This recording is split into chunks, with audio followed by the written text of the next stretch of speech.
I remember the heat from the oven more than the warmth of Christmas that night, even though I was running a light fever and could feel it pulsing behind my eyes. My name is Evelyn Marshall. I was 36 years old, standing in my parents' kitchen in Fort Collins, Colorado, stirring gravy with one hand and steadying myself against the counter with the other.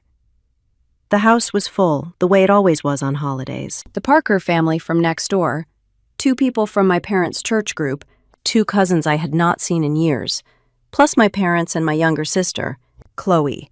The kind of crowd that fills every seat and still spills into corners. My mom moved around nervously, straightening napkins and checking the rolls in the oven. But she kept glancing at me like she expected me to keep everything running. The truth was, I had done exactly that for years. No one noticed I was sick. Or maybe they noticed and simply expected me to push through. I had done it every other year. 10 Christmases in a row. I had handled the cooking, the decorating, the errands, the gift wrapping. This year, I had woken up with a fever, and still, I was the one basting the turkey while everyone else laughed in their living room. Before I go any further, tell me what you are doing while listening. I was standing over that stove, feeling the room tilt a little, when everything began to unravel. My dad walked in holding a half-finished glass of wine. Harold Marshall, 62 years old, broad-shouldered, always convinced he carried the hardest load in any room. He eyed the food, then eyed me. "You are moving slow this year, Evelyn. Usually you are on top of everything. What is going on with you?" I swallowed, trying to keep my voice steady. "I am doing my best, Dad. I do not feel well." He waved a hand like he was shooing off a child.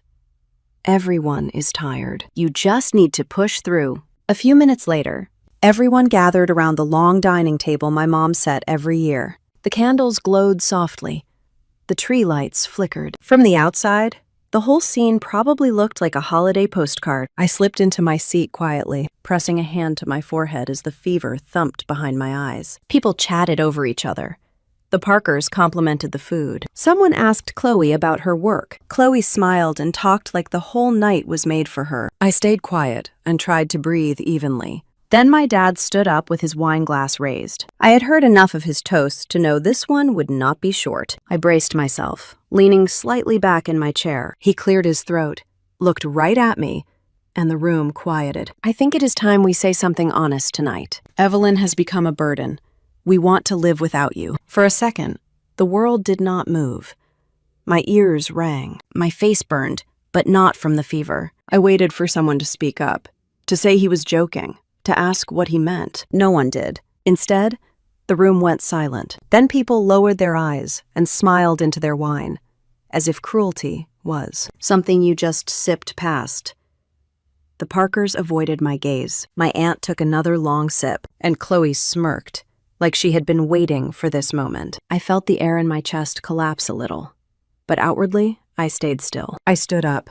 My chair scraped softly against the hardwood floor. No one asked where I was going, and no one said my name. I walked to the front door, grabbed my coat, and stepped outside into the freezing Colorado winter. The cold hit me full force, sharp and clean, cutting through the heat of my fever. Snow crunched under my boots as I walked down the driveway. Behind me, the house glowed warm and bright, filled with people who seemed perfectly fine with watching me walk away. For the first time in my life, I understood exactly where I stood in that family. I was not a daughter. I was not someone they cared to protect. I was simply the one who kept their world running. Out there in the dark, with my breath turning to small clouds in the air, I realized something deep and painful. They did not just take me for granted. They took pleasure in reminding me how replaceable they believed I was. I pulled my coat tighter and walked toward the streetlights, not knowing that this quiet step into the cold was the beginning of everything that came. By the time I reached Nina's house, the fever had settled behind my eyes like a heavy pulse. The walk itself was only a few blocks, but it felt much longer with the cold biting at my cheeks and my legs turning to rubber beneath me. Nina's porch light glowed softly in the dark. I climbed the steps, knocked once, and leaned against the railing to steady myself. The door swung open almost immediately. Nina took one look at me, and her face softened with concern. She was 40, sharp, warm, and the kind of friend who noticed everything, without needing an explanation. She reached for my arm and guided me inside. "Good Lord, Evelyn, you look like you are burning up. Sit down. I will get you something." Her house smelled like cinnamon tea and laundry detergent. It was smaller than my parents' place, but somehow felt 100 times more like a home. I dropped onto her couch, my body sinking into the cushions as she hurried away. When she came back, she handed me a blanket and a couple of cold tablets. I swallowed them with the warm tea she placed in my hands, letting the heat crawl down my throat. I did not tell her what happened at dinner. Not right away. She sat beside me, waiting patiently while I tried to catch my breath. After a few minutes, the words spilled out of me in broken pieces. My dad's voice. The room went silent. Chloe smirked. Me walking out without anyone trying to stop me. Nina listened without interrupting. When I finished, she exhaled slowly. "Evelyn, that is not a family. That is a workplace where you are the only one on duty." Something inside my chest twisted. I looked down at the tea in my hands, watching the surface ripple slightly. The truth was, this moment had been building for years. I had just refused to see it. I leaned back, letting my head rest on the couch cushion, and the memories came fast and heavy. 10 years worth. From 2014 to 2024, 10 years of stepping up, stepping in, and stepping aside every time someone in that house fell apart. I had been a software engineer at a tech company in Denver when my dad launched Marshall Plumbing and Repair. He had the skills, the tools, and the confidence, but he did not understand the online side of things. I built him a full website one weekend. I bought the domain in my name, paid for the hosting myself because he said he would pay me back later. He never did. And after a while, it felt awkward to even bring it up. Then came the customer portal. David asked if I could set up a page where clients could book appointments. I said, sure. Before long, I was handling all the scheduling, answering customer emails, sorting complaints, updating the calendar whenever a pipe burst across town. I would sneak out during my lunch breaks at work to call customers because Dad never learned how to use the system. My mom said I was a blessing. Chloe said I had too much free time. It kept going. David would call me at 7:30 in the morning asking me to email invoices or fix something on the site. At first, it felt like helping my family. Then it felt like my second job. But no one ever said thank you. Then came the card. My dad wanted a credit card for emergencies, but his credit was in rough shape. I added him as an authorized user on one of mine. It was supposed to be temporary. 4 years later, he was still using it for gas, hardware store runs, fast food, even haircuts. When the bill went up, Mom would say he needed it for the business. Chloe would tell me to stop being dramatic, and if I ever hinted at removing it, Dad got quiet and cold for days. Meanwhile, Chloe's life was one long series of almost moments. She almost got a job, almost finished a portfolio, almost landed a contract. I cleaned her resume. I organized her files. I answered her emails. I reminded her of interviews. I even set up her portfolio site myself. She said I was better at that stuff anyway. I stared at the ceiling in Nina's living room, feeling the weight of a decade pressing down. It was the first time I had laid out the full timeline in my head. 10 years of saying yes. 10 years of carrying the things no one else wanted to touch. Nina watched me carefully. Evelyn, do you see the pattern?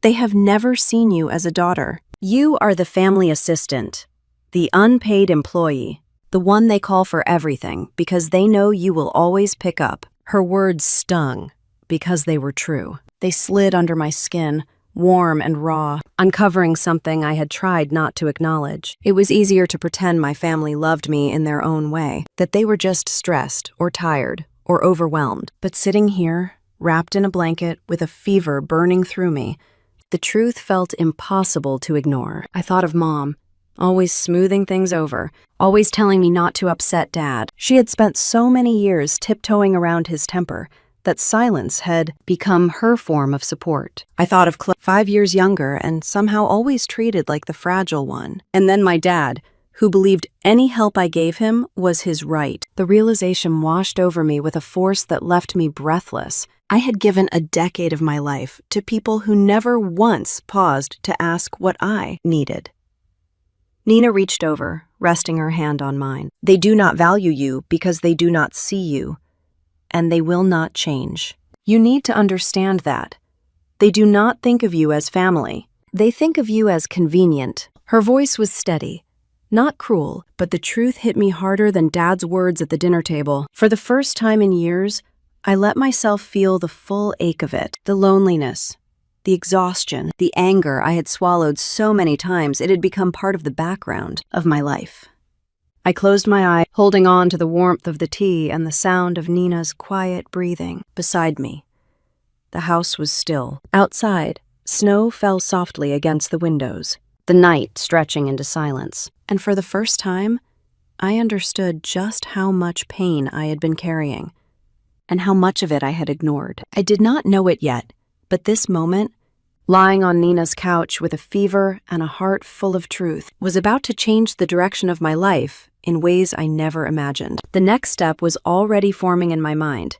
Quiet but undeniable, waiting for the fever to break just enough for me to see it clearly. I did not know it yet, but this moment, lying on Nina's couch with a fever and a heart full of truth, was about to change the direction of my life in ways I never imagined. I stared up at the ceiling for a long time, listening to the quiet hum of Mina's heater and the faint tick of her kitchen clock.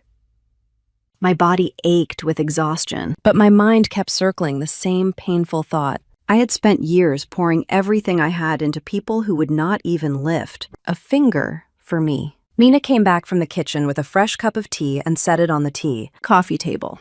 She looked at me with those steady eyes of hers and lowered herself onto the armchair across from me. "Evelyn, let me ask you something. If you vanished for one day, just one, do you honestly think your family would hold it together?" Her voice was soft, but it hit me with the force of a slap. I did not answer. I did not need to. We both knew the truth. She leaned forward, elbows on her knees. They lean on you because they know you will never push back, but they also believe you are nothing more than the help. They proved that tonight. I hugged the blanket around me, not sure if the shiver running through me came from the fever or from her words. Probably both. I could feel something shifting inside me, a pressure building.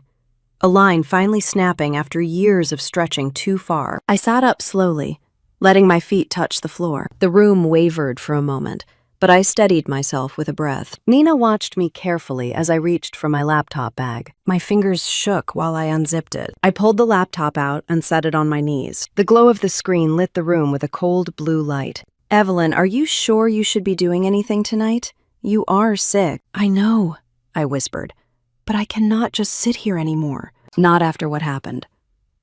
I logged in. My hands trembled so much I had to type my password twice. The fever made it hard to focus, but adrenaline carried me through the fog. I opened the shared email account. Chloe never once maintained it on her own. I had been managing it for so long that the login felt like second nature. She always said she hated sorting through messages, and that I was quicker at organizing things. I believed her. I thought I was helping her build her future. When the inbox loaded, a new message sat at the top. My heart thudded. It was from Rachel Sanders, HR director at a marketing firm in Boulder. A polished, well-written message, inviting Chloe to a formal interview at 10 in the morning. The kind of opportunity Chloe had been talking about for months, maybe the biggest interview she had ever gotten. She never saw it. She would not see it, not unless I forwarded it, not unless I did what I always did, clean up after her. Hold her hand. Protect her from her own chaos. I stared at the glowing screen and saw Chloe at the dinner table, only a few hours earlier. The little curl of her lip, the smug tilt of her head as she watched me stand up and walk out. She had not said a word to defend me. She had enjoyed the moment. The burn in my chest deepened, a mix of betrayal and clarity. I moved my cursor to the settings. My breath steadied. My fingers stopped shaking. I changed the password. A long, complicated, random set of letters and numbers she would never guess. I logged out every device. Phone, tablet, laptop, all of it. Gone in seconds. Nina watched from the chair, her hands clasped tightly together. "Evelyn," she finally whispered. "What are you doing?" I swallowed hard. For once in my life, I am letting my family feel exactly what life looks like without me. I closed the email tab. My pulse still pounding. I opened another window. The dashboard for Marshall Plumbing and Repair. The entire system lit up the way it always did when I logged in. The familiar customer list, the calendar, the automated messages, the upcoming bookings. 200 and some clients spread across the region. People who trusted the business because of the online setup, because of the responsiveness and organization. Because of me, not my dad. My dad bragged for years about how the business was growing, how the online system made everything easier, how efficient his company was. He never once mentioned my name. Not to a customer, not to his church friends, not even to our family. He did not even know how to log into half of it. The truth pressed down on me like a weight. He built the pipes. I built the foundation. And not a single person at that dinner table cared. I scrolled through the customer details, seeing name after name, appointment after appointment, all the moving pieces I had kept running for nearly a decade. The realization flooded me with something cold and sharp. They had no idea how much of their world depended on me. Nina stood and walked closer, her footsteps soft on the carpet. Evelyn, maybe sleep on this. You are hurting. You are sick. You might regret something. I shook my head. No, I have regretted being quiet far too long. The room felt heavy and still as I closed the laptop halfway, letting the faint glow slip across my hands. If they want to live without me, I whispered, then I will let them try. The words tasted bitter and strong, like medicine that finally worked. The thought lingered in the air, steady and undeniable, as I slowly closed the laptop the rest of the way. Letting the room fall into a quiet that felt heavier than the blanket around my shoulders. My fever made my head float a little, but there was a sharpness beneath it, a clarity I had not felt in years. I sat there for another long moment, staring at the closed lid, feeling the weight of everything that had brought me to this point. Then I opened the laptop again. The decision came slow and steady, like it had been waiting inside me for a long time. My cursor moved almost on its own as I pulled up the hosting account for the Marshall Plumbing website. My name appeared at the top of the screen, billing information, domain ownership, renewal dates, all under me, all paid by me, not by my dad, not by the business. Me. I clicked through the menus with hands that still trembled slightly from the fever. The dashboard loaded, showing the familiar structure I had built years earlier. The site was straightforward, clean, designed for easy customer use. It had worked flawlessly for a long time, because I made it that way. My finger hovered over the deactivate button. I closed my eyes, remembering my dad at that dinner table, watching me pack myself up emotionally as if I had never mattered, remembering the way everyone smiled into their glasses instead of speaking up, remembering Chloe smirking, satisfied to see me pushed aside. I clicked. The screen refreshed. The site disappeared from public view. The domain went dark except for a placeholder error page. I went into the account settings and changed the password to something long and complicated. Then I logged out of every device and every stored session. A small rush went through me. Fear, maybe. Relief, too. Something inside me felt like it was finally sitting upright after lying down. For years, I was not finished.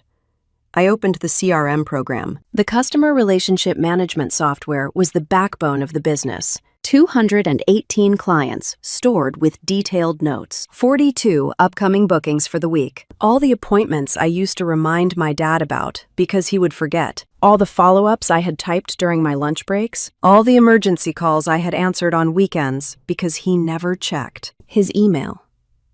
I took a deep breath and clicked export, saving the data to my personal drive. Then I closed the window and changed the master password for that, too. The next screen confirmed the change. No one else had access. For the first time, I realized how much responsibility I had actually been carrying and how none of them had ever acknowledged it. My phone buzzed beside me. I ignored it at first, assuming it was Nina checking in, but it kept buzzing and buzzing and buzzing. When it finally stopped vibrating, I let myself look. The screen lit up with a missed call from Douglas, my cousin. He handled some of the side admin work for my dad. I let it ring into voicemail. A few seconds later, a text appeared. The site is down. I'm getting an error of 404. Did you change something? I stared at the message. I had spent years jumping to respond to things like this, trying to fix problems before anyone blamed Dad. That instinct rose up in me for half a second. Then I let it fall away. I put the phone face down on the couch cushion without replying. Nina had stepped into her bedroom to grab fresh blankets, and when she returned, I must have looked different. She paused in the doorway, studying me. You okay? I nodded slowly. I feel clearer than I have in a long time. She set the blankets down and sat beside me. Evelyn, whatever you are doing, make sure you are doing it for you, not for revenge. I thought about that for a moment. Revenge. The word felt too sharp, too dramatic. What I felt was something simpler, more grounded. I was finally letting them feel the weight they had put on me. I reached for my tea and took a small sip. My throat burned a little, but it felt good to swallow. My laptop chimed again. This time it was an incoming call, not a message. The name on the screen made me blink. Lucas Turner, an old coworker from the software firm in Denver. We had worked on a project together a few years back, and he had always been kind to me in a quiet way. We kept in touch loosely, mostly holiday messages and the occasional birthday hello. I answered. Hey, Evelyn. Sorry to call out of the blue. You got a moment? His voice was warm, steady, a welcome shift from the chaos I had just created. I cleared my throat. Yeah, I can talk. Good. I was thinking about you yesterday. My team is starting a small side project, just a temporary contract, maybe a couple months. I remembered the work you did for us a while back. You were always fast and reliable. Wanted to see if you might be interested. Interest. The word felt foreign. I had not felt interested in anyone in a long time. I let out a breath. Lucas, that means a lot. Truly.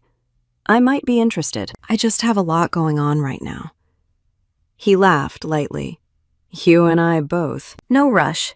I just wanted to put it out there. When the call ended, I stared at the phone for a long time. Something warm flickered inside me. Hope, maybe.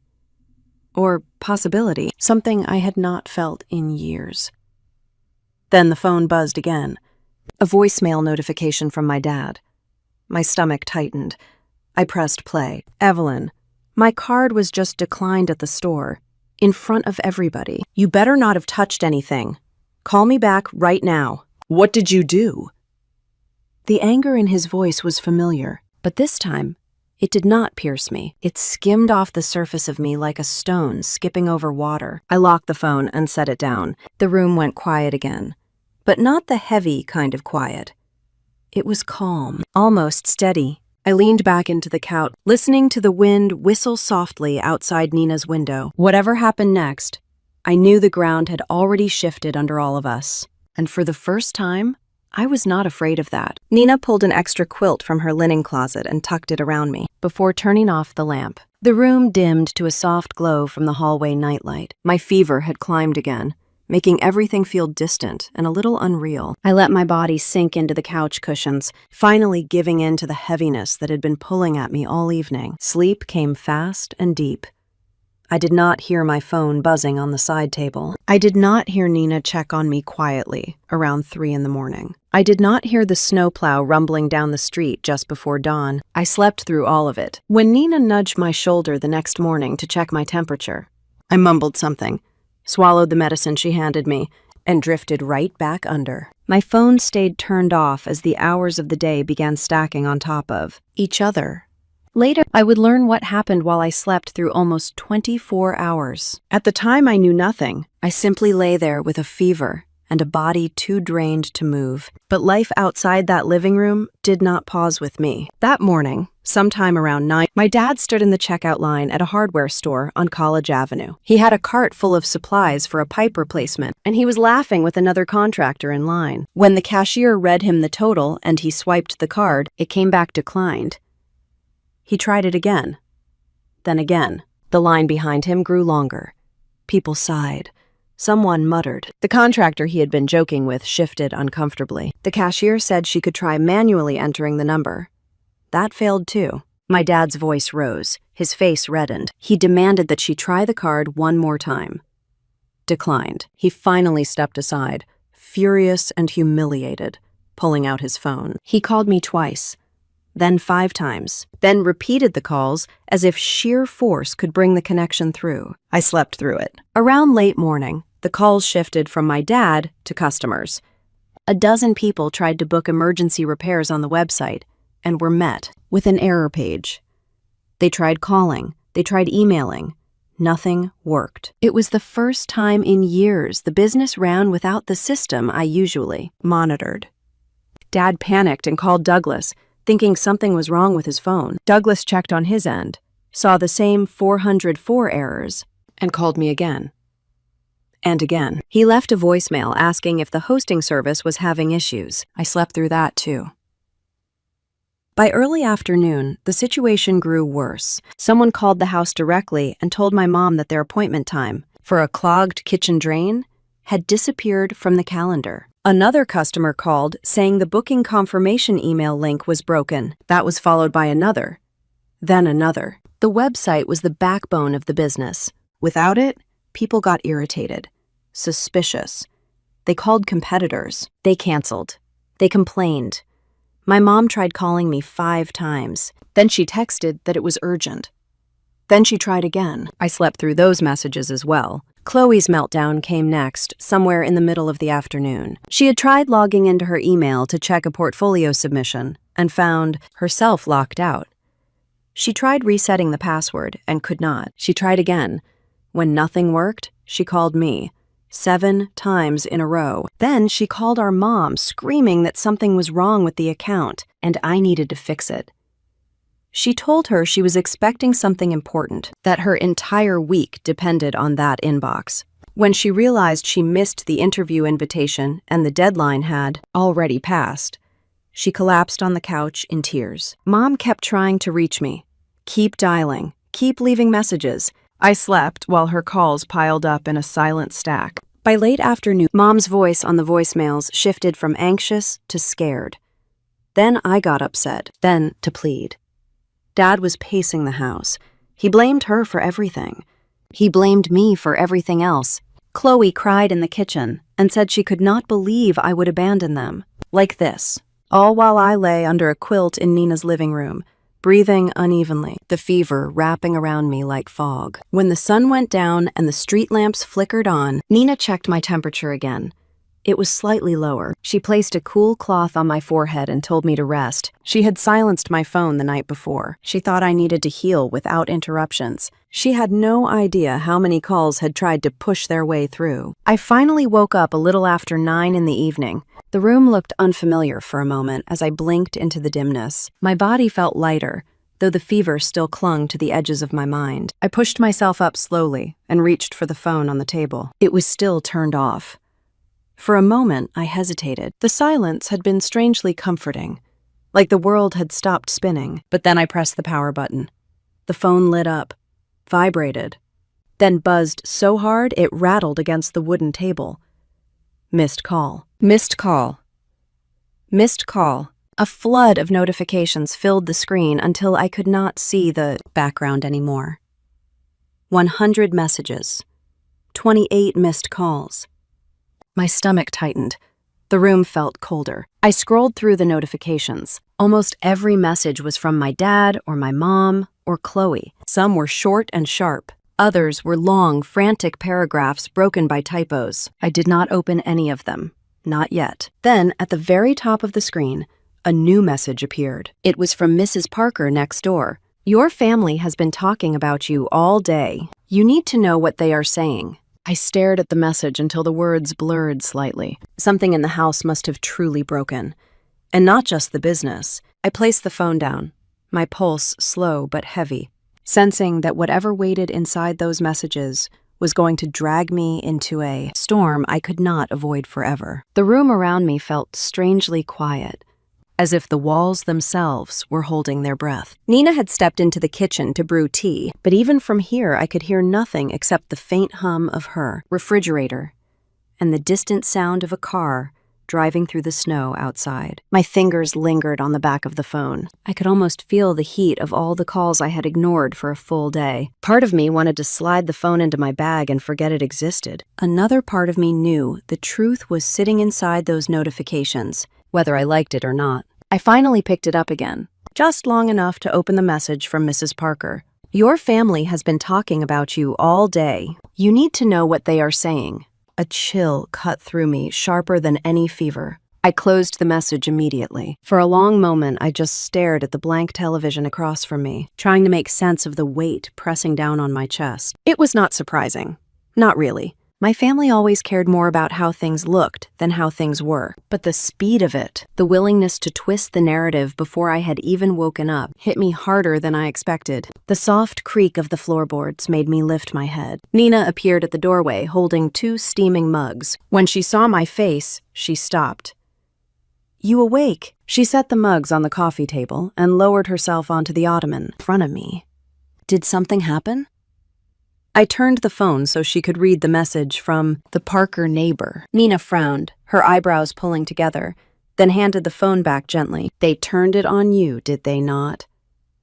My throat tightened. I could only nod. Before either of us could say anything more, the phone buzzed again in my hand. A new message popped up from my cousin Susan. I hesitated, then opened it. "Your dad told everyone that the business is falling apart because of you. He said you sabotaged the systems on purpose. People are repeating it all over the neighborhood. I am sorry. I do not believe them, but I think you need to know." My breath caught. Sabotage. That word slammed into me with a force that left my hands trembling. Sabotage. As if I had not spent almost a decade keeping that business alive. As if I had not built the entire online system from scratch. As if I had not answered hundreds of emails, kept thousands of dollars worth of work from slipping through my dad's fingers, or sacrificed half my free time to keep things functioning because no one else knew how. I lowered the phone and let it rest on my knee. My vision blurred for a moment, and I took several slow breaths to steady myself. Nina watched me with wide, sad eyes. "Evelyn, they are trying to make you the villain. That is exactly what they are doing." I pressed my palms against my forehead and leaned forward, my elbows resting on my knees. I felt like the floor beneath me had tilted slightly, like the world had shifted under my feet without warning. Of course they turned it on me. Of course they did. This is what happens when people rely on you for everything. They start believing the world belongs to them because you are the one holding it together. Nina reached out and placed a hand on my shoulder. It was warm and steady. "You do not deserve any of this. Not a single ounce." A tired, almost bitter laugh slipped out of me. It surprised even me. "Nina, they have erased everything I ever did for them. Every late night fixing the website. Every weekend updating the appointment calendar. Every time I rescued Chloe from a deadline, she forgot. Every year of keeping Dad's business running while he bragged that he had created an efficient company." She squeezed my shoulder gently. "And without you, none of it would have lasted a week." The words lingered in the air, hanging between us. I felt my eyes sting, but I blinked the tears back. I was too tired to cry, too worn down, and maybe too numb. The phone buzzed again. I glanced at the screen and saw a name that stopped me for a moment. Lucas. He had reached out earlier about the small project in Denver, and now another message appeared on the screen. "No pressure and no rush. Just wanted to let you know the team would love to have someone with your skill set. If you are thinking about making a change, we would be thrilled to talk." For a second, I forgot to breathe. Someone wanted me. Someone valued my work. Someone saw something in me that was not tied to obligation or guilt or expectations. It felt foreign and strange, almost like borrowing a warm coat after being cold too long. Nina leaned closer, reading the message along with me. She whispered, almost reverently, "This is your opening, a real one. Maybe even the one you have been waiting for." I stared at the message, letting the possibility settle inside me like a small light pushing back the dark. Denver. A fresh start. A city where my last name meant nothing, and no one expected me to play the role I had been trapped in for so long. I did not respond.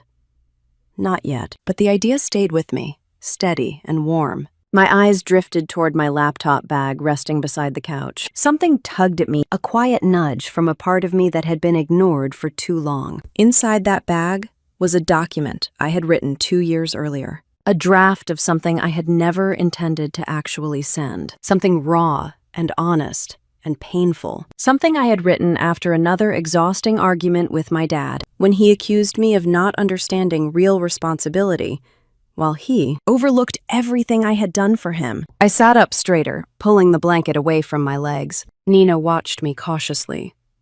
"What are you thinking?" I did not answer. I reached for the bag and unzipped it slowly. My hands trembled slightly as I pulled out the laptop and set it on my lap. The familiar weight of it grounded me. Nina whispered my name, almost afraid to break the moment. I opened the laptop. The glow from the screen lit up the darkened living room. My fingers hovered over the trackpad as I clicked through the folders until I found the one labeled Old Letters. There it was, a file from 2021. I clicked it open. The first lines stared back at me, written in a shaky moment after a long night. It was a letter addressed to Riverside Community Church, a letter that detailed exactly who I had been to my family for the last decade. A letter that described my role in the business, the responsibilities I held, the financial support I provided, and the emotional labor I carried. A letter I had typed but never sent, because I kept hoping things would get better. Because I believed that families sorted things out eventually. Because I thought loyalty meant staying quiet. I read the words in silence. They felt old and familiar, like they belonged to someone I used to be, someone who still believed in giving people endless chances. But that person was not sitting on Nina's couch tonight. I took a slow breath and closed the draft without saving. Nina blinked. "Evelyn, what are you doing?" Something stronger had risen inside me, something I had been resisting for far too long. I clicked to create a new document. The blank page opened, white and waiting. I felt a stillness settle over me, a calm that did not come from fever or exhaustion. It came from clarity, from the truth, from finally accepting that I had a story to tell, a story that no one was going to bury under lies this time. Nina placed a hand over her mouth, watching me as if she were witnessing something sacred. My fingers touched the keys, and then, very quietly, very steadily, I began typing. The first line came out clear. "It is time to tell the truth." I paused, reading it, letting the weight of the words sink into me. They felt right. They felt necessary. I continued. Behind me, the snow outside tapped gently against the window. The heater hummed softly. My fever eased a little, almost as if my body recognized the shift happening inside me. I kept writing. Paragraph after paragraph, sentence after sentence. The facts came easily. Who built the website?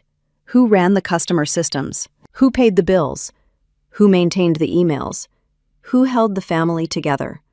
Who kept the plumbing business from collapsing? Who fixed Chloe's entire professional life every time she fell apart?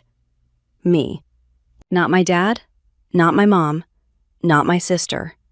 Me. I wrote until the words started flowing without thought, pulled forward by years of silence, breaking open at last. When I finally paused, I realized Nina was still sitting beside me, her eyes shining in the soft light. "You needed this," she whispered. "I can see it." I looked back at the screen, my fingers resting gently on the keys. The truth sat there, quiet but powerful, and I knew I was only just getting started. Chapter 7.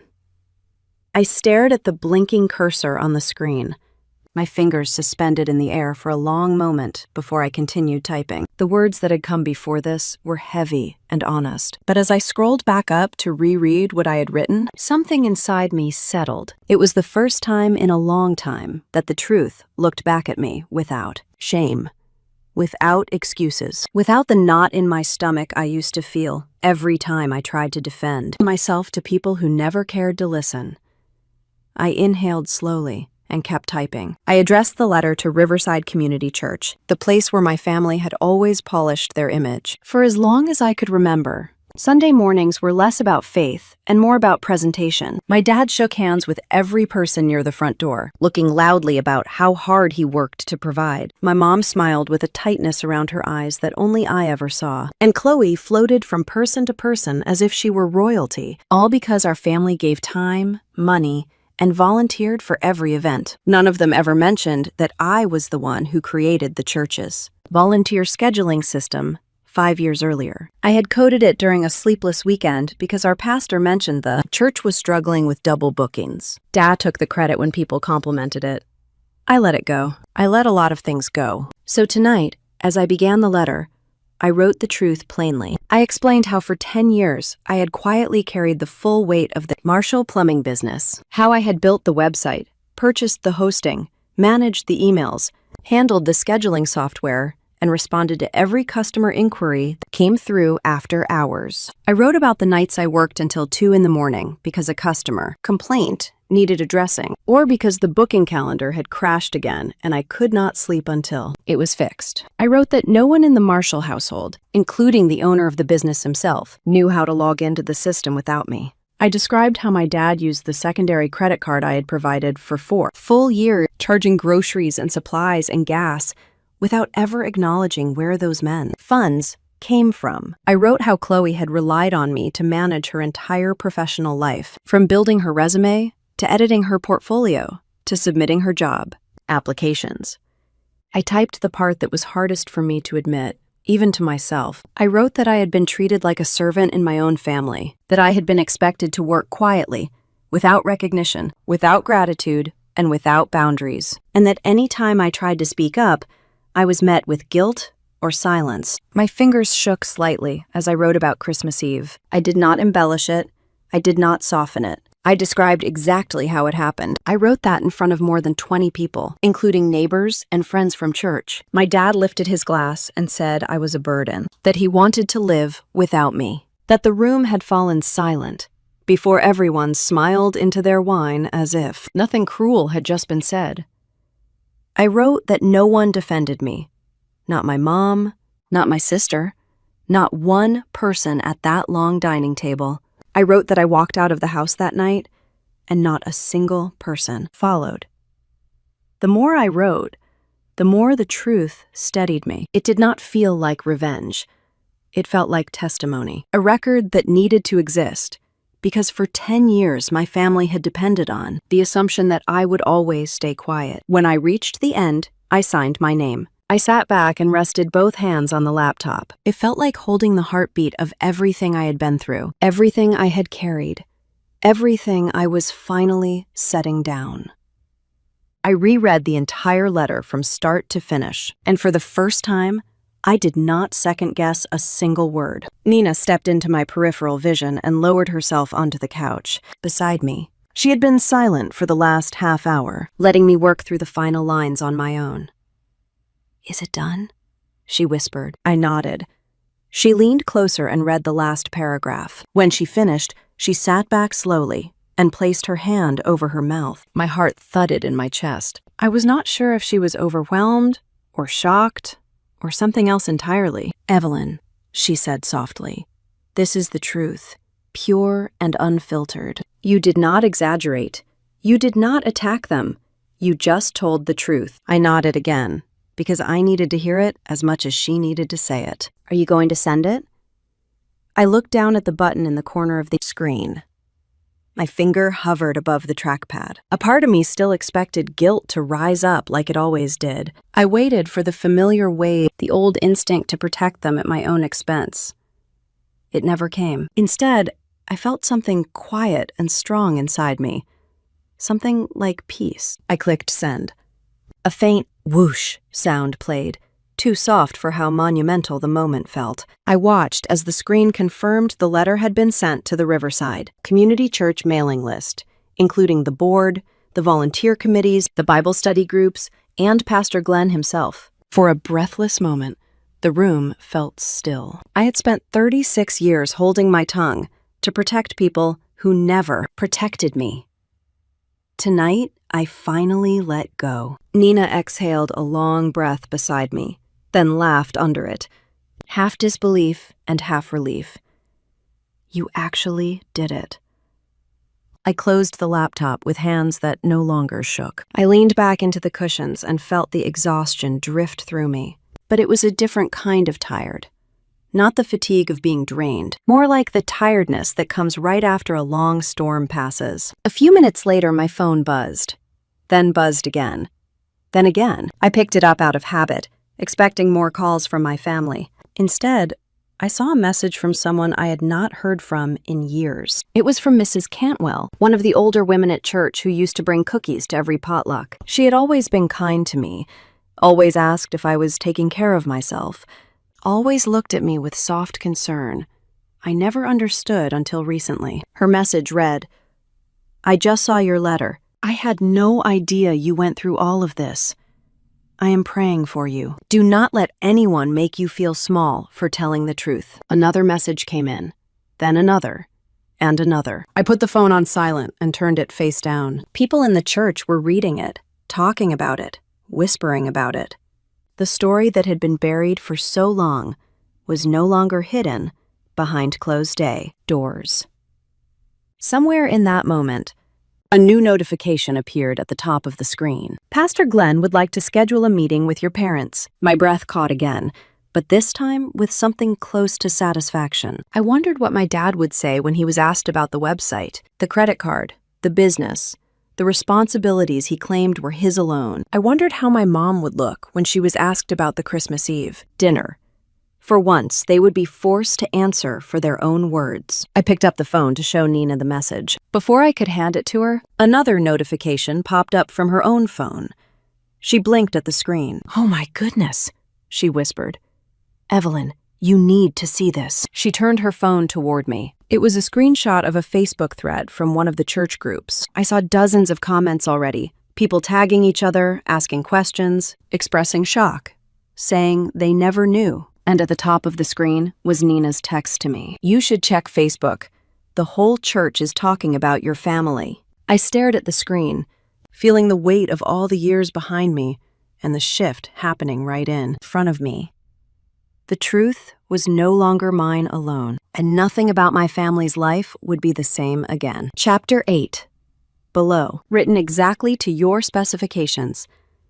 Direct continuation from Chapter 7. First person, American tone, natural emotional flow, clean text only, no special characters, no dashes, no colons, no CTA, no recap, no analysis. Length, approximately 1,500 to 2,000 words. Everything follows the approved outline. Chapter 8. I sat on Nina's couch, with her phone still glowing in my hand, reading the flood of comments running across the church Facebook page. People were debating, asking questions, filling in memories of moments they suddenly realized made sense only now that the truth was out. Some were shocked. Some were sympathetic. Some seemed almost relieved that someone had finally said aloud what they had quietly suspected for years. And then there were the defensive comments from people who had always admired my dad's work ethic, insisting there must have been a misunderstanding. It was chaos, but it was the kind of chaos that grows whenever truth finally breaks along. Silence. I placed the phone down and rubbed my forehead. My fever had mostly eased, but my body still felt weak, like the weight of the previous days was slowly catching up to me now that the adrenaline had settled. Nina hovered beside me, watching me with a mixture of worry and something like pride. "You knew this would happen," she said gently. "The moment you sent that letter, everything started shifting." I nodded, though my stomach tightened. I had expected whispers or questions, maybe even irritation. What I had not expected was how quickly the ripple spread. Word traveled fast in our town, especially among church members who shared more than scripture each week. They shared stories, suspicions, impressions of who people were beneath the Sunday smiles. Before I could respond, my phone buzzed again. This time it was a message from Pastor Glenn. It was short. "Your parents requested a meeting.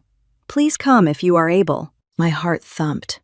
I stared at the message for a long time. Part of me wanted to delete it and pretend it had never arrived. Another part of me wanted to walk into that meeting and stand in front of every person who had enabled my dad's image for so long. But I was tired. I was still sick. and I had nothing left to say to my parents. I typed a single reply. I will not be there. Within a minute, another message came in. Understood. The meeting is still happening. If there is any information you want represented, send it to me. I did not respond. Nina touched my shoulder softly. You do not have to go.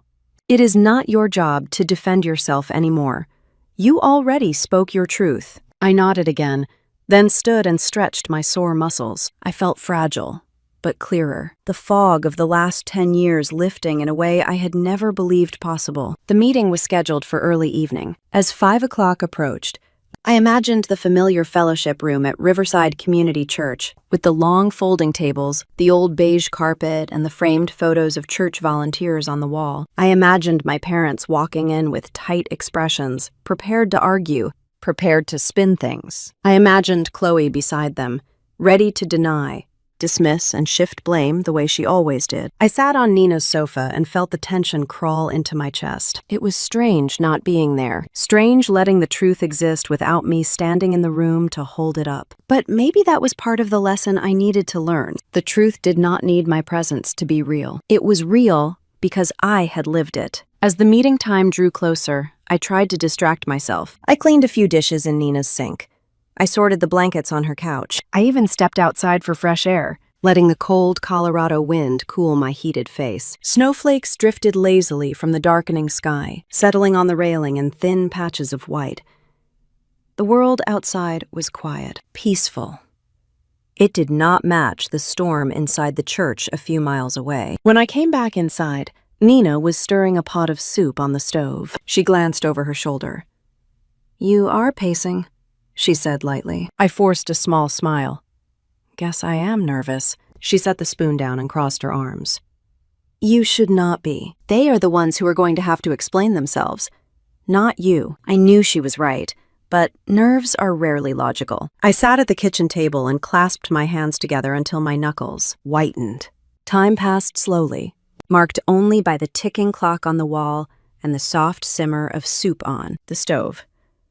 Then, around 6:30 in the evening, my phone buzzed again. Nina's eyes shot to me. Is it about the meeting?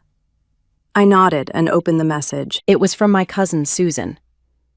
Just left the church. You should know what happened. I held my breath and watched as the bubbles appeared while she typed more. Finally, the rest of the message came through. It was bad. For them. My pulse jumped. Nina came to sit beside me. Read it out loud, she whispered. I swallowed and kept reading the next messages as they came through in quick bursts. Pastor Glenn asked your dad who built the business website. He said he hired a company years ago. My stomach twisted, but one of the deacons said he remembered you mentioning you coded it, yourself. I exhaled slowly. Then Pastor Glenn asked who managed the customer emails. Your dad said his assistant used to do it, and then your mom jumped in and said it was Chloe for a while. I clenched my jaw. The room got very quiet after that. Then the pastor asked them to describe the system. Neither of them could. I could almost picture it. My dad's tight expression, my mom's nervous shifting, Chloe's defensiveness cracking. It kept going. Next message. Then Pastor Glenn asked Chloe who wrote her resume, who updated her job applications. She tried to say she did everything herself, but she stumbled and your mom corrected her by accident. I closed my eyes for a moment, all the years of hidden labor rising to the surface. Pastor Glenn paused and said, and I quote, "It appears Evelyn has carried more weight in this family than anyone realized." A knot formed in my throat. Then he looked at your dad and asked him directly, who kept your business running when you did not know how to access your own systems? The next message was shorter. Your dad had no answer. Another message followed quickly. He said you exaggerated things in your letter. He said you made him look bad. But the pastor asked why no one in your family contacted you after Christmas, except to demand help. He asked why you walked out of the house that night. He asked why no one stopped you. My eyes burned with emotion I had been pushing down for days. Your mom started crying. Chloe accused you of jealousy. I let out a tired breath. Jealous, the same word she always used when the truth made her uncomfortable. But everyone in the room saw that your dad and Chloe could not explain why. You were handling all of their responsibilities if you were not the one holding everything together. My chest tightened. I had waited 10 years for someone to see what was so obvious to me. The next message came slowly, as if Susan hesitated before sending it. Then Pastor Glenn said something that made your dad go pale. He told him that a man who forgets the person holding his family together is a man who forfeits the right to judge her. The room seemed to blur around me for a moment. Nina laid her hand over mine. "Evelyn," she said quietly, "that is the truth people have needed to hear for a long time." I nodded, unable to speak. Another message arrived. "By the end of the meeting, your parents did not have much left to say." People were whispering as they left. "I do not think your family will be able to hide from this anymore." I read the final line twice. "You should brace yourself. They are angry." I set the phone down and leaned back in the chair. My heart was pounding hard enough that I could feel it in my fingertips. The kitchen suddenly felt too small, too bright.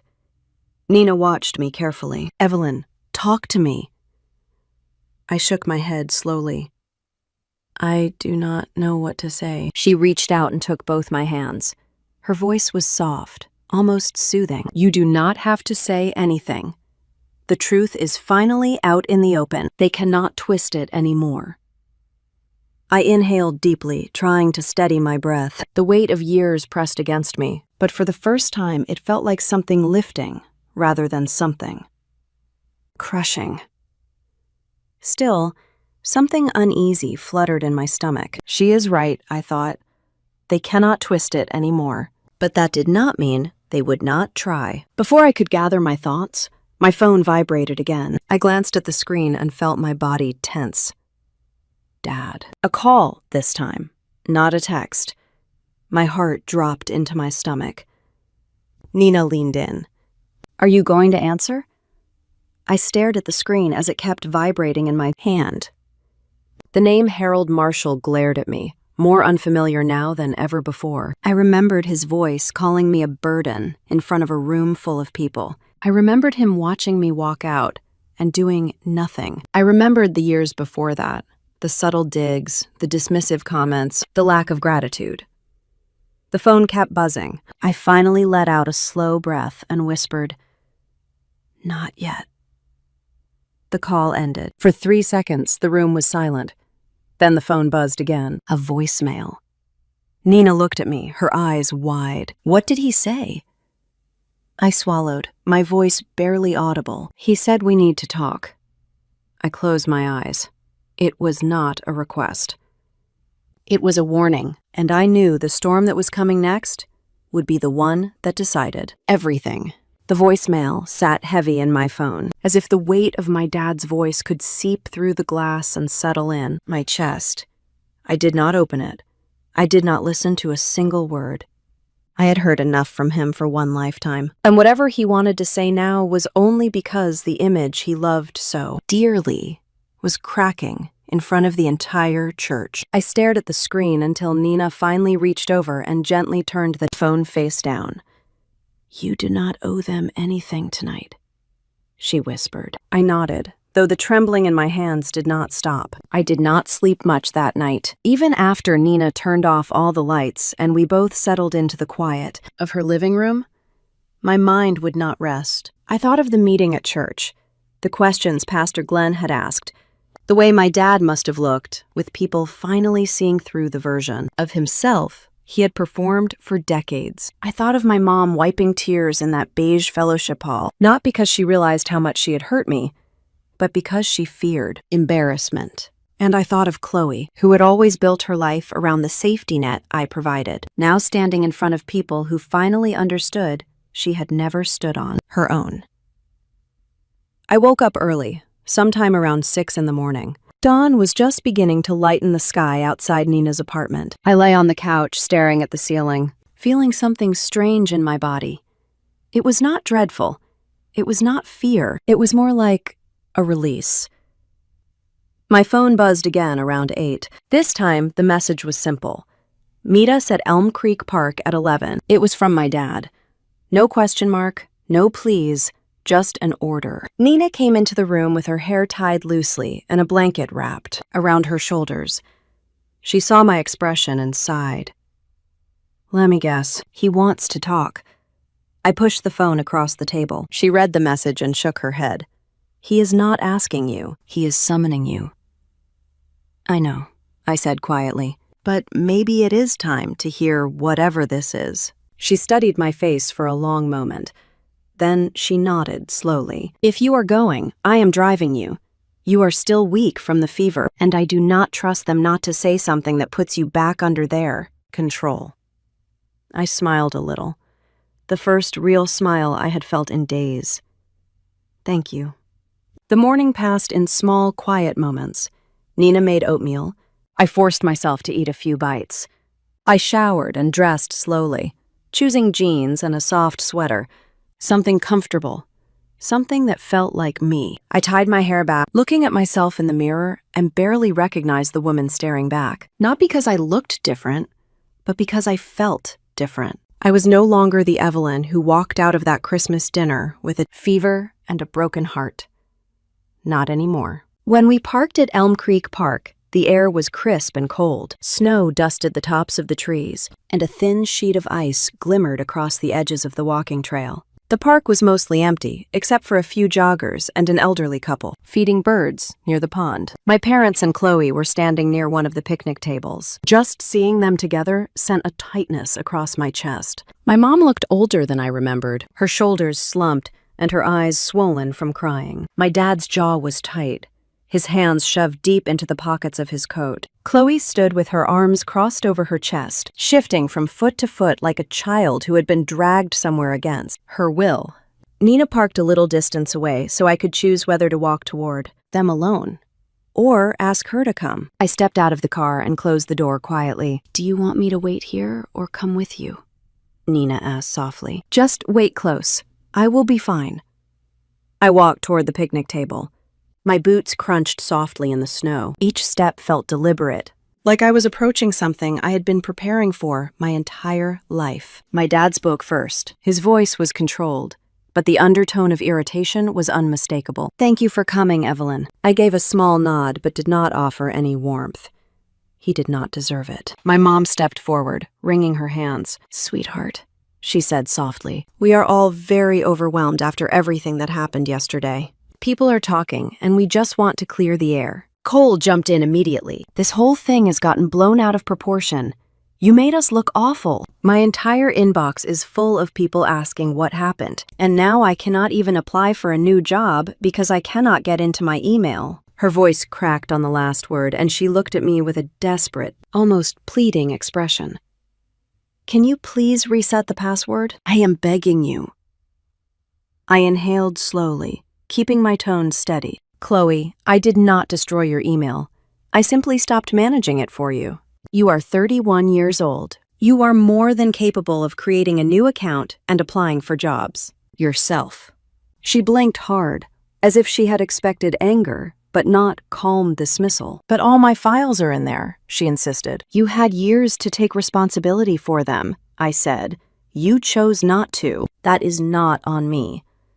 My mom stepped closer, trying to smooth things over. Wonder, please. Chloe is going through a difficult time. We all are, and people at church are whispering. They keep asking us questions we do not know how to answer. I held her gaze. That is not my job to fix. My dad finally exhaled sharply, as if he had been rehearsing something he wanted to say. Look, Evelyn, I think you reacted too strongly. You were tired. You misinterpreted things. I know I said something hurtful that night. I should not have, but we are still a family. We can work through this if we all calm down. The casual tone of his voice sent a cold anger through me.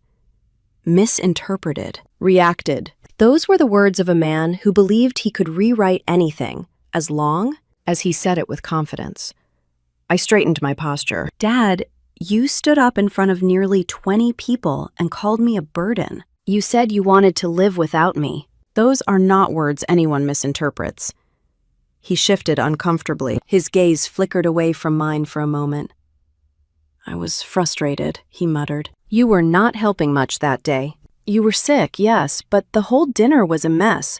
And I lost my temper. I kept my voice even. I was sick because I had been carrying this family for 10 years. You did not lose your temper. You said something you believed, and now you are regretting it only because people know what you said. My mother let out a quiet sob and covered her mouth. "Sweetheart, please," she whispered. "We are under so much scrutiny. The church board wants to meet with us again. They want explanations." I did not respond to her. I looked directly at my dad. "I did not sabotage anything. I did not destroy your business. I simply stopped doing the unpaid work I had been carrying for a decade." My dad's jaw tightened. "So you are not going to fix anything then? You are just going to let us fall apart?" I nodded once. "Yes, each person can handle their own responsibilities now." He opened his mouth, but nothing came out. My mom reached for my hand, tears streaming down her cheeks. "Evelyn, please," she cried. "We need you, and we cannot have more people talking about us. This is humiliating." Something inside me finally settled. For years, I had carried guilt like a second skin. Now, hearing her say the quiet truth out loud, something shifted. Her fear was not losing me. It was losing face. I gently pulled my hand away from hers. "I am sorry you are hurting," I said softly, "but I cannot keep living my life as your shield." Chloe stepped forward with sudden anger. "So that is it. You are just leaving us, after everything we did for you." The words were so backward, so absurd, I nearly laughed. "You did not do things for me," I said calmly. "I did things for all of you, and none of you saw it until it was gone."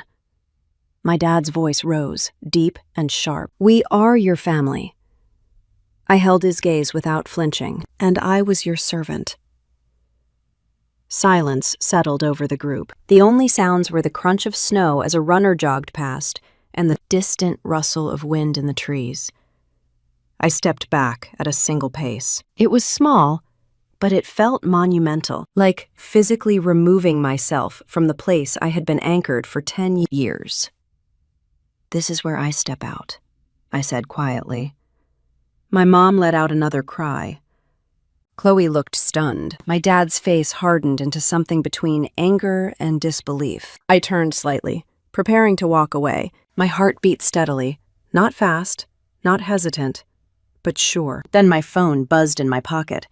I glanced down without thinking. A message from Lucas. "We would love to have you in Denver tomorrow to meet the team. No pressure, but I think you would be an amazing fit." I stared at the screen for a long moment. Behind me, my family remained silent, waiting, expecting me to turn back, to fold, to apologize, to return to the role they understood. But the world had already shifted. I walked away from my family with the message from Lucas still glowing on my phone, the cold air curling around my face as if reminding me that I was stepping into something new.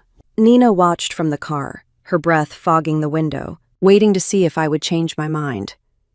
But I did not look back. I kept walking until the voices behind me faded, and the only sound left was the crunch of snow under my boots. That night, I lay awake in Nina's guest room, staring at the ceiling, the message replaying in my mind.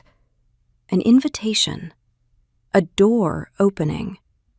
Something I had never allowed myself to imagine. I had spent so many years building my life around other people's needs that I had forgotten I could choose something for myself. Around midnight, I made the decision. I sent Lucas a short reply telling him I would be there. He responded within minutes, warm and encouraging, saying the team was excited to meet me. I closed my phone and let myself breathe for the first time in what felt like a decade. By morning, I had packed a small suitcase, only the essentials, nothing that carried the weight of my past life. Nina insisted on driving me to Denver. She filled a thermos with hot coffee and tossed an extra blanket into the back seat, even though I told her I did not need it. She hugged me longer than usual before we climbed into her car. She insisted on driving me to Denver, saying I still looked too pale to make the trip alone. I didn't argue anymore. It felt good to let someone care for me for once. The drive took a little over an hour. The sky was pale blue, the mountains sitting quiet and steady in the distance. For the first time in years, I felt like the world was stretching out ahead of me instead of closing in. When we crossed into the city, I watched the lines of buildings rise, bright with windows catching the winter light. Lucas had arranged to meet me at a small workspace downtown. When I walked inside, I was greeted with warm smiles and the scent of fresh coffee. The office was simple, industrial beams overhead, and tall plants near the windows. The team he introduced me to was small but energetic, filled with people who spoke about their work with a spark in their eyes. They asked me questions not about what they needed me to do, but about what I loved building. What parts of coding lit me up?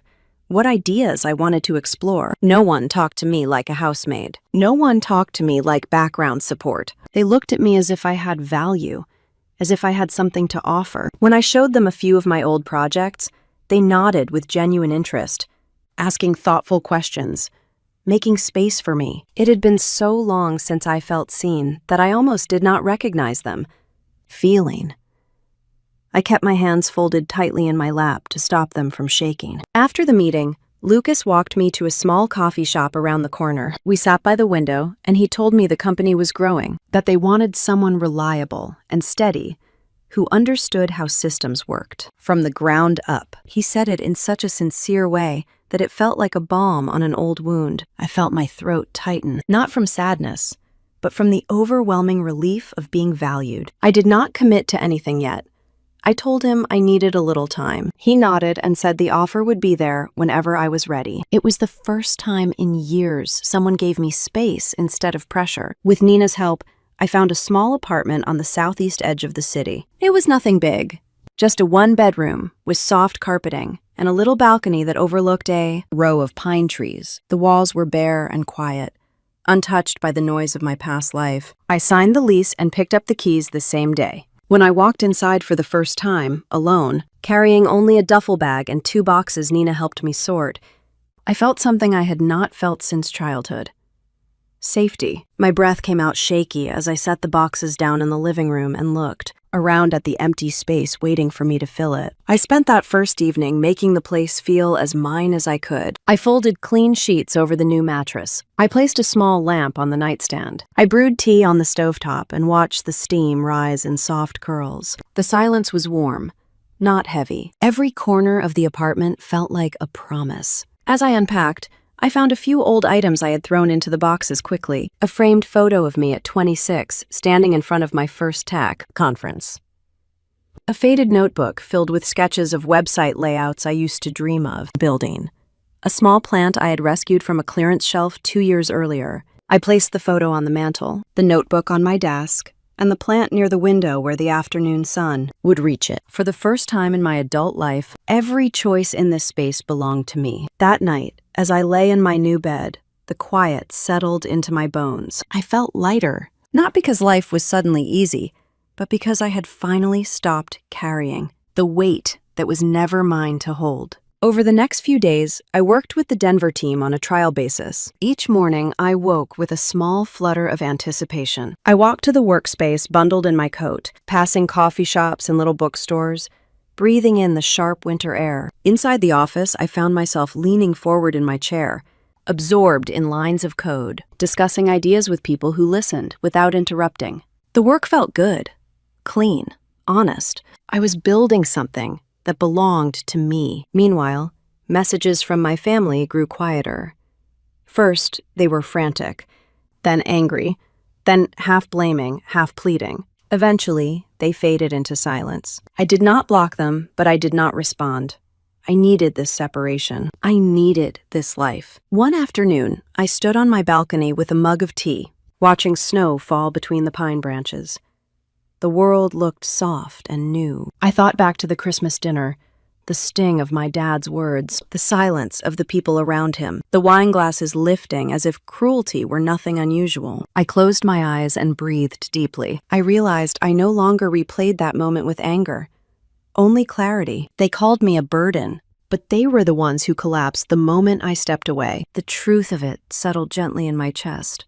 No longer sharp or painful, just honest. Later that evening, I sat at my desk with the soft lamplight glowing over my hands. My phone buzzed with a message from Nina asking how my day had gone. I smiled and typed a long reply, telling her about the new features I had built, and the way the team had cheered when one of my solutions fixed a long-standing bug. She responded with a dozen exclamation points spelled out in words telling me she was proud of me. After I set my phone down, I opened my window an inch to let in the cold air. It made the apartment feel even cozier. I looked around at the quiet space and felt a warmth rise in my chest. I had rebuilt my life, piece by piece, step by step, truth by truth. To the women listening to my story, I want to leave you with this. If you have ever been told you were too much or not enough for your own family, remember this: silence can be power, and truth can be the loudest revenge.